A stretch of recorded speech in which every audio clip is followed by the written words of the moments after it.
The only thing in the end that we have is who and what we've become. And last time I checked, there isn't any president or members of state or government, no matter how much they stole from the country, that was able to take any of that with them. And no matter how conniving they were, it didn't help in the last result. In fact, what happened is their consciousness is so eroded, that's what they got to take with them. When we pass over this body, we don't all of a sudden become this new being, and all of a sudden we become enlightened. The consciousness is the consciousness. It is our responsibility to make ourselves expand and grow. It's our responsibility to bring the oil with that we need. When the Christ comes, if we're not ready to enter that upper room, we're not going to get in.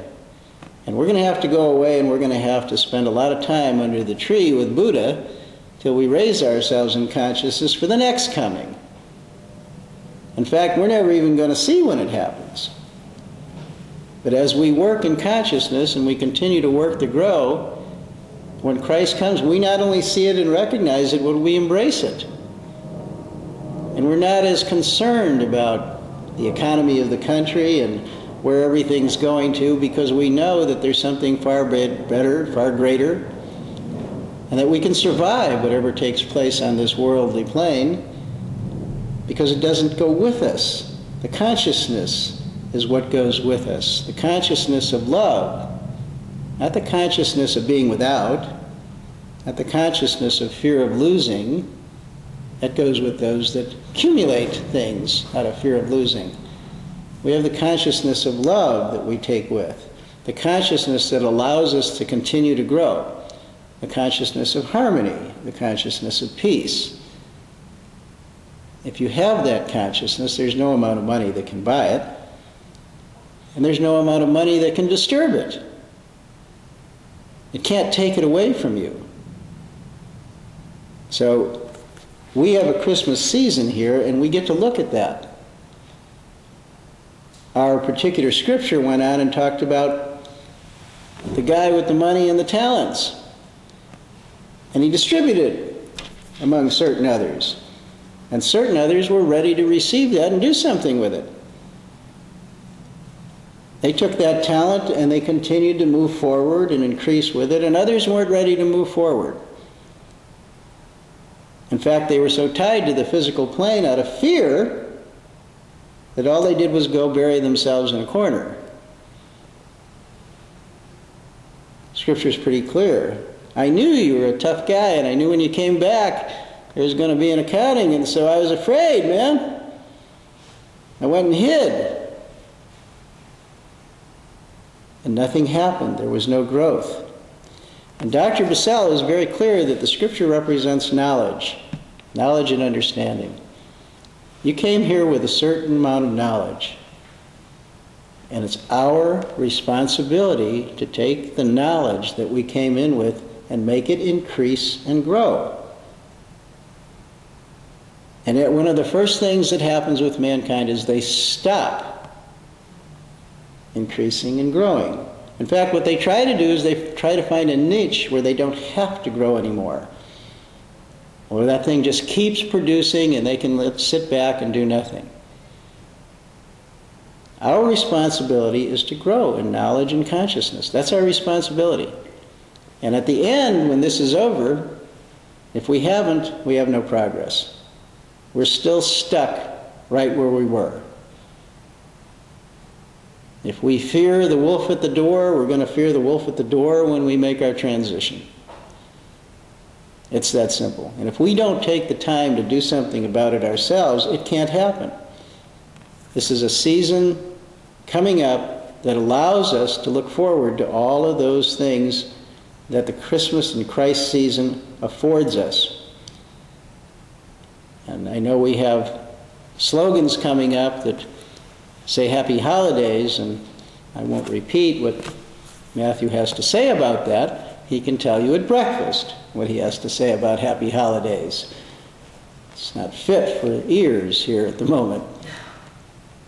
But Suffice it to say that he's going to be much more responsive to people that say Merry Christmas, at least in his mind. Whether he actually expresses those other sentiments or not, I'm not sure. And he'll be responsive to those that say Happy Hanukkah or Happy whatever, but not holidays. He wants a recognition of each event for what it's worth, and not to be jumbled in a hodgepodge somewhere out of political correctness or social correctness or fear of offending people, because he's basically offended by people that won't recognize his holiday or his belief system. Things should continue as they are. Now, maybe we can have the same attitude. Maybe we can not be offended, or maybe we can be offended, I don't know, but we have certain belief systems and we need to stick up for them, and we need to increase and grow with them. And if we allow people to erode that consciousness, or we fall backwards with it, we're going backwards. And the talent that we have is not going to be used and set forth. Christmas, the Christ spirit, has a great deal to do with our lives. And we should not, at this particular time of the year, sublimate it in any fashion whatsoever. We should celebrate it. And we don't need to push it on others, but we certainly can internally, on a regular basis, throughout the next 2 weeks, enjoy what's about to take place. And enjoy every moment, every line that people create, every travel arrangement that's been made, everything that's done for this season. We can enjoy it and recognize it as part of the season, and increase and grow in our own consciousness, so that at the point that we're going to make a transition, and by the way, transitions can be made on the physical, right now, here, without giving up the body. It's all it takes, and that's what the Christ coming is about, is the change in consciousness now. And it's ever changing, ever growing, ever increasing. Each year we get that message. So if we embrace that spirit, we have a wonderful opportunity here in the next couple of weeks. So my invitation to everybody is let's all forget about the economy and the size of our bank account and what's going to happen if this happens or that happens, and just embrace the creative, loving, kind, harmonious, peaceful season that we're about to go through. And don't miss a bit of it. Just take every bit of it in. Love it, enjoy it, grow from it.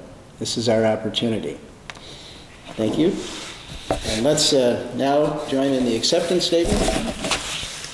Now, may the light illumine our mind with wisdom. May love fill our heart with understanding.